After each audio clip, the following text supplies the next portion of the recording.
Selamat datang di channel saya Serangga Gatal. Jangan lupa di subrek, like and share. Mimin doakan semoga kita sehat semua. Oke, kita mulai. Jing Qiyu, lari, cepat. Sui Ying mengirim tombaknya terbang keluar sambil menggunakan tenaga matahari yang bercahaya untuk memberi tekanan pada binatang berkaki banyak dan mengikat gerakannya dengan menggunakan keterampilan rahasia penjara.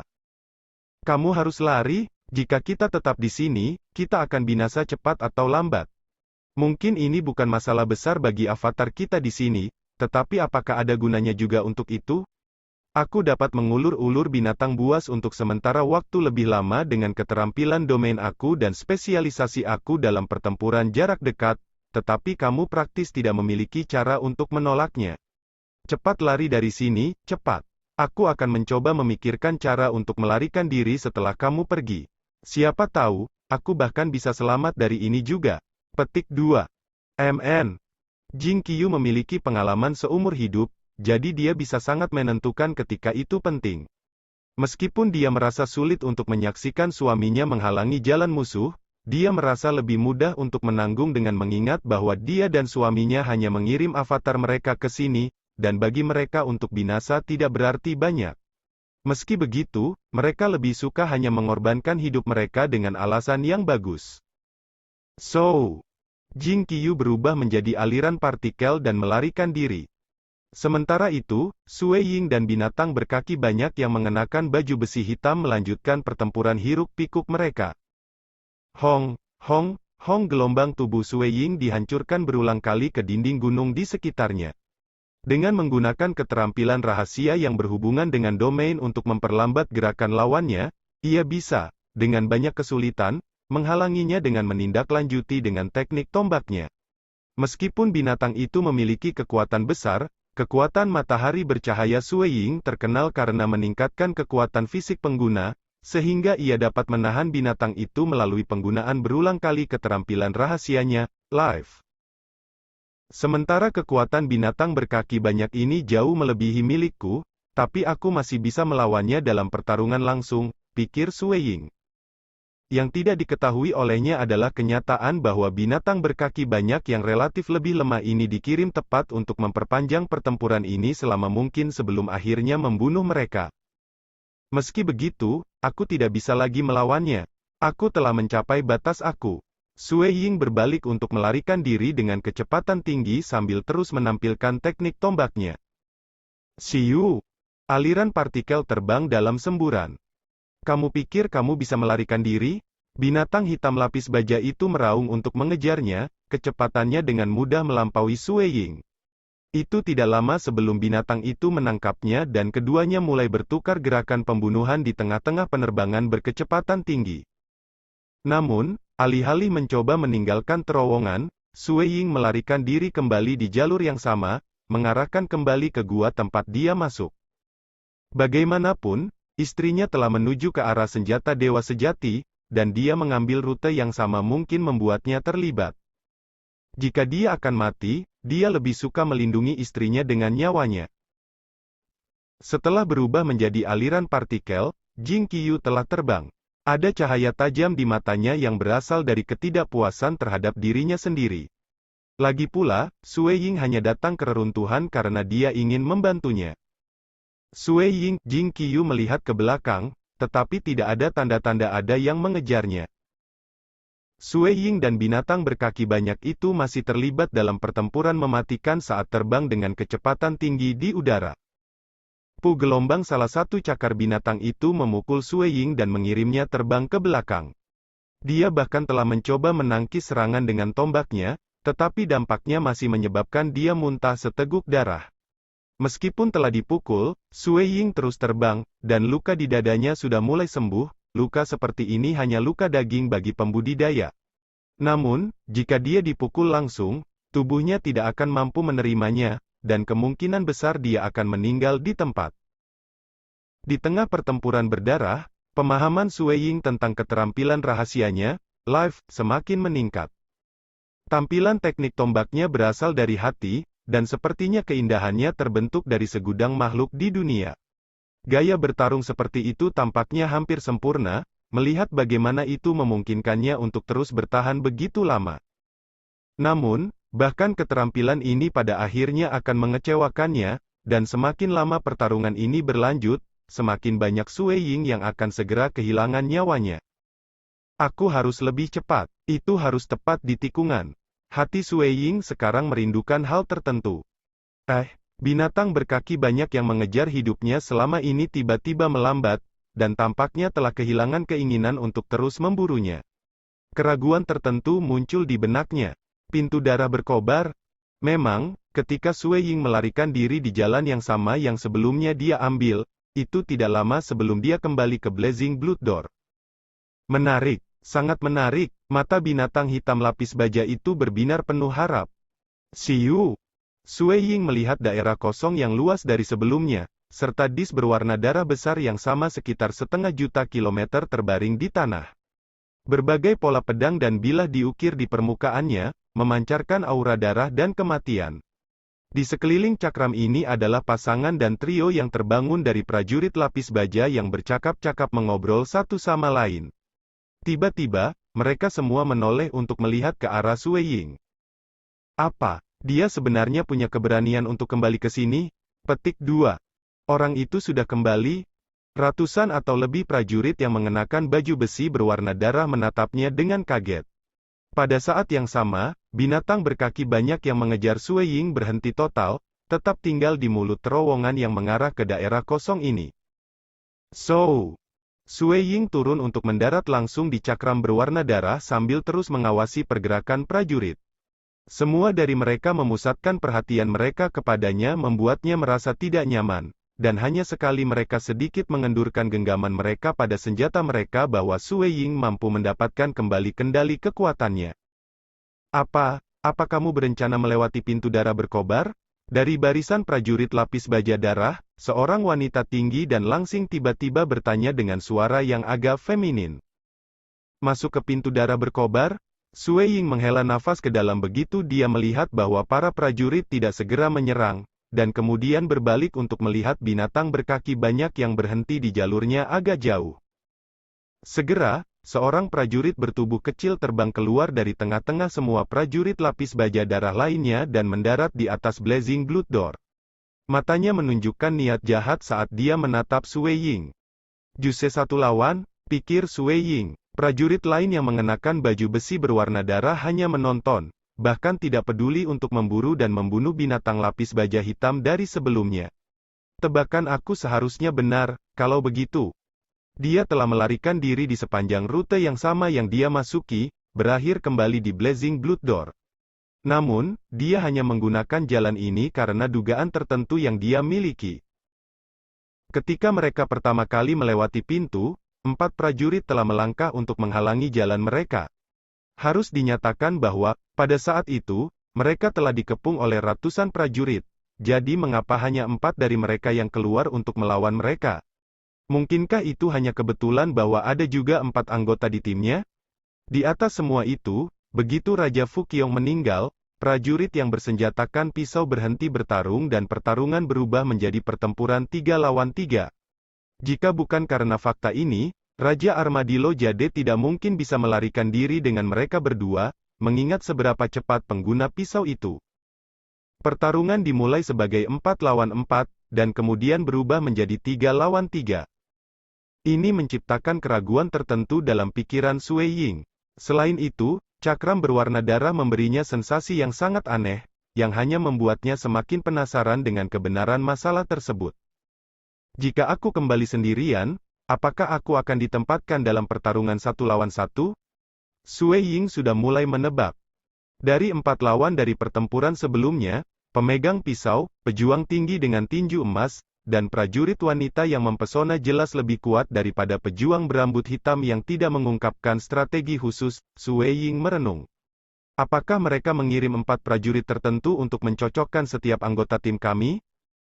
3 dari 4 anggota kami adalah dewa-dewa dunia tahap 4, dengan aku menjadi satu-satunya dewa dunia tahap 3.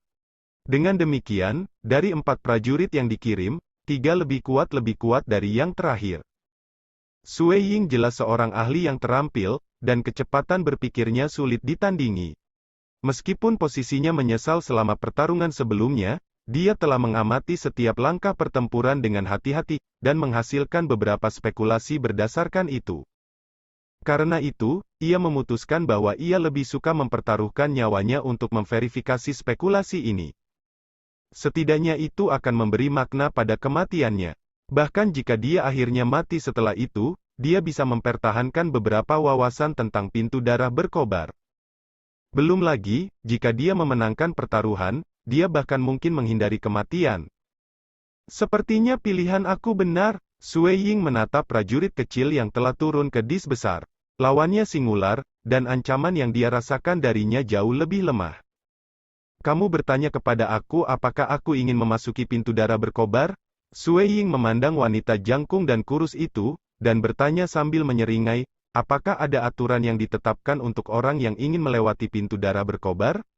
Petik 2. Sebuah kilatan muncul di mata wanita itu saat dia memandang Sui Ying dengan penuh minat. Sudut-sudut mulutnya bahkan meringkuk menjadi seringai ketika dia menjawab, tampaknya, meskipun kamu tidak memiliki pengetahuan, kamu masih berani melangkah ke pintu darah yang membara. Berani sekali. Petik 2. Aku hanya bertaruh untuk hidupku, kata Sui Ying. Terdengar suara gemuruh rendah dari para jajaran prajurit lapis baja berdarah. Beberapa menatap sambil tersenyum, yang lain menggelengkan kepala mereka mengenakan senyum yang sama.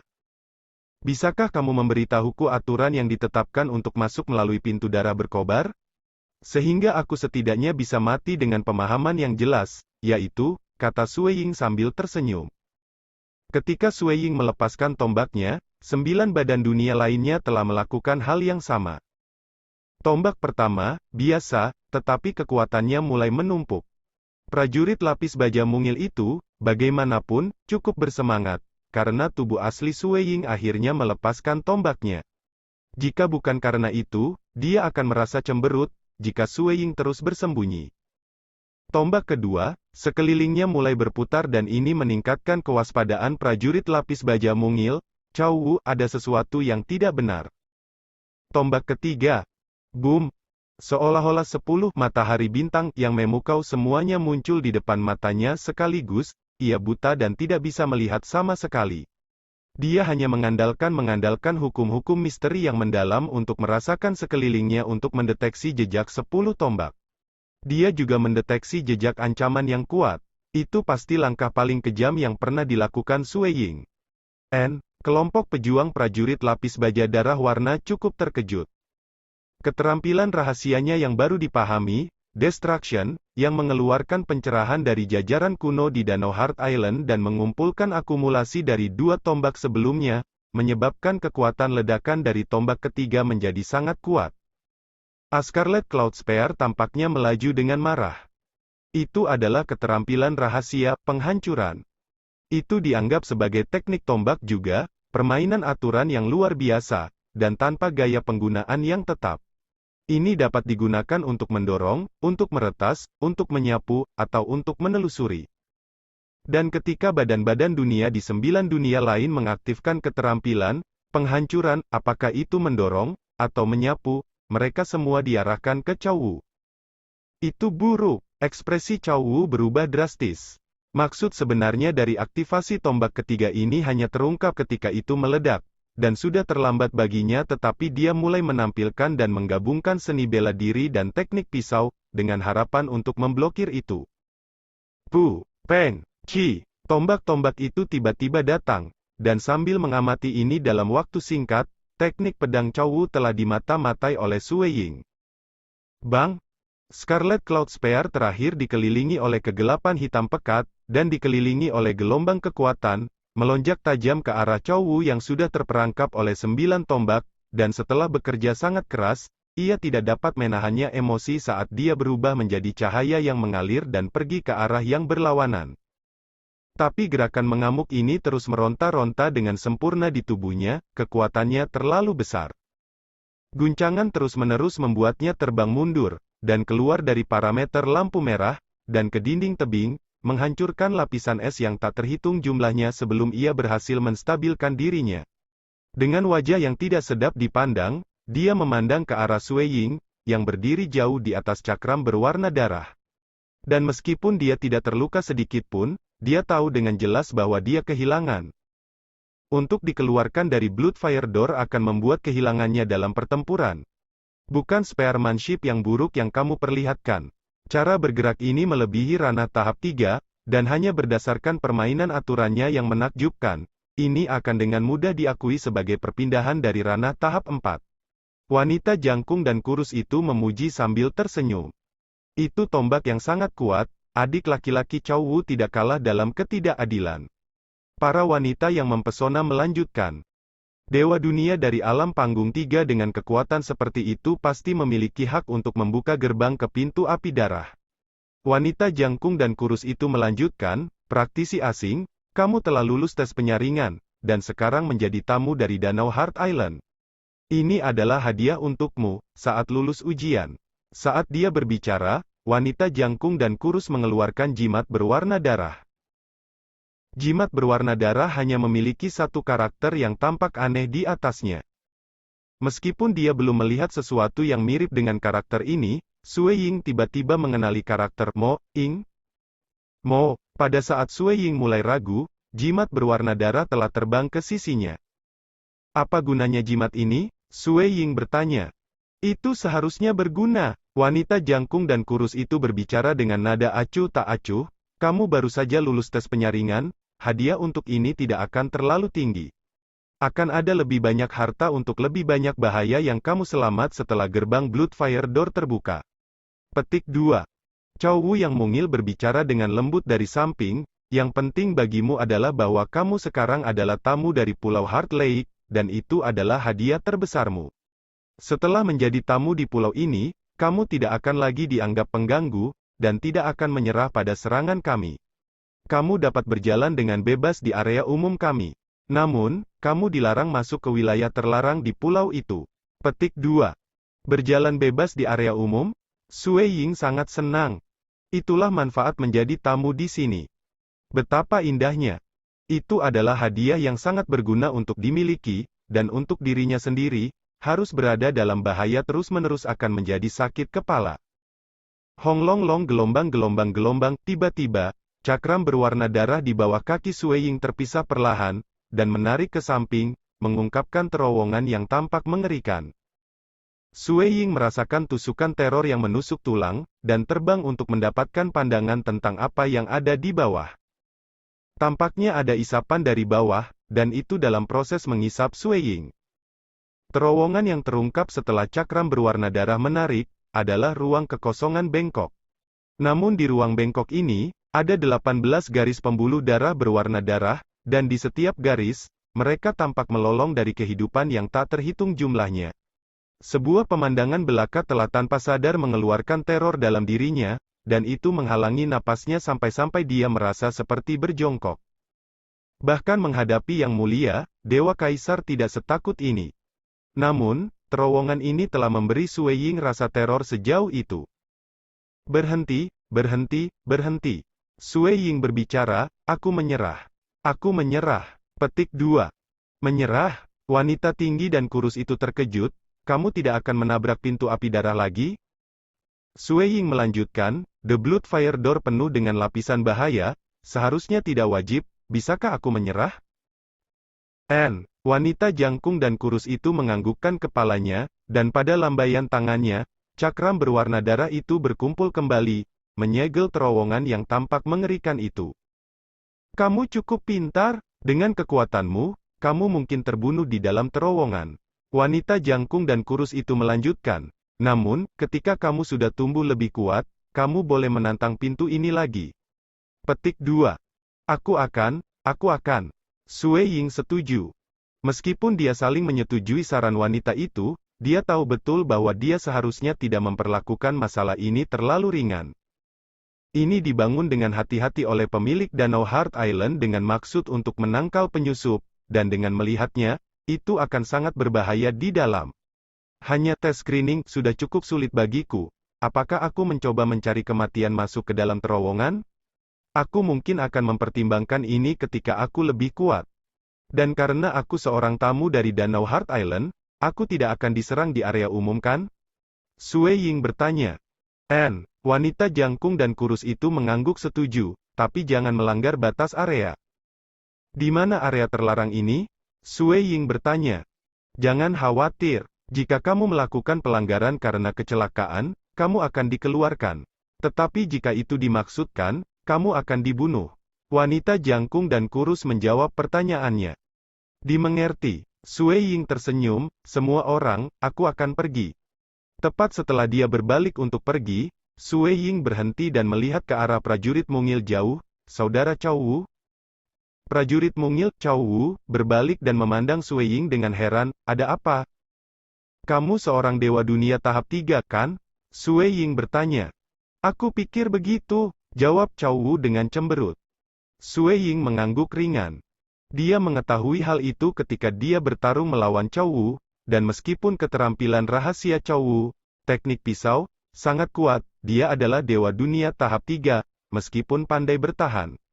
Dan dia hanya akan sebanding dengan Sue Ying hanya jika dia meningkatkan kekuatan dan kecepatannya dengan luar biasa. Prajurit lapis baja ini, tidak peduli hitam atau berwarna darah, semuanya pandai pertahanan. Sue Ying berpikir, memperkirakan akan menjadi strategi Danau Heart Island.